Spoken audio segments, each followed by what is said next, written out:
Hello Labis! So yan for today's video, tayo ay kakain sa Mic Ramen. Biglang nagaya itong mga baldados. Ayan sila. Wow! At ayan, pumipili na sila ng kanilang kakainin. At ayan, dito tayo sa Lakuko Ramen, hindi Labubo. So yan si Akabuji, pumipili na siya ng kanyang kakainin. Ang gusto niya ay walang sili dahil takot siya sa maanghang. What? At ito naman ang amore ni Akabuji. At ayan, habang inaantay namin ng order, ituturo ko muna kayo. Ang dami nilang anik-anik. Ayan.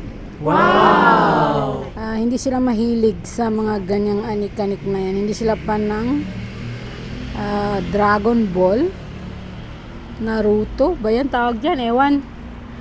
So ayan, ang atake dito guys ay parang pambata. May trenong hindi umaandar. At nandito kami sa karot sa number 2. So ayan, kwentuhan muna. At ayan ang ating order number 1. Pertibo muna ng kwek-kwek, itlog ng baby dinosaur. So yan, tinikman ko na ang crunchy.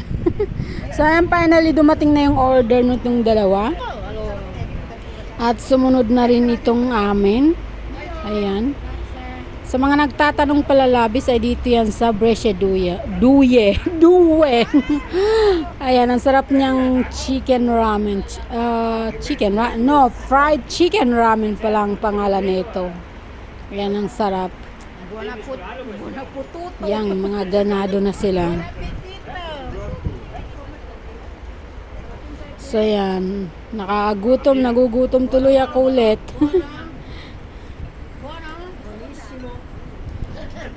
So hindi naubos ni Akabuji yung kanya dahil may konting anghang.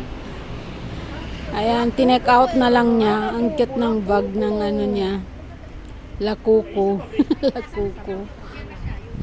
So pagkatapos ay nagsiuwian na sila. At siyempre wala pa rin kabusog-busog. Dumaan muna kami sa Peconera. Ano pa nga?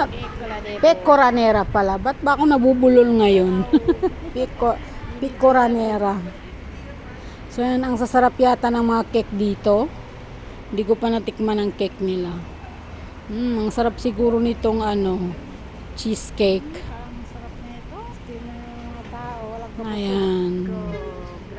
So ang ating gelateria girl for today's video ay si Debo. Ayan, bravissima Debo. At ayan ang aking gusto ay walang kamatayang pistachio at saka nochola. My favorite.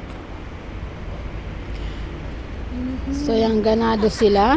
Magkwentuhan muna. So yun lang.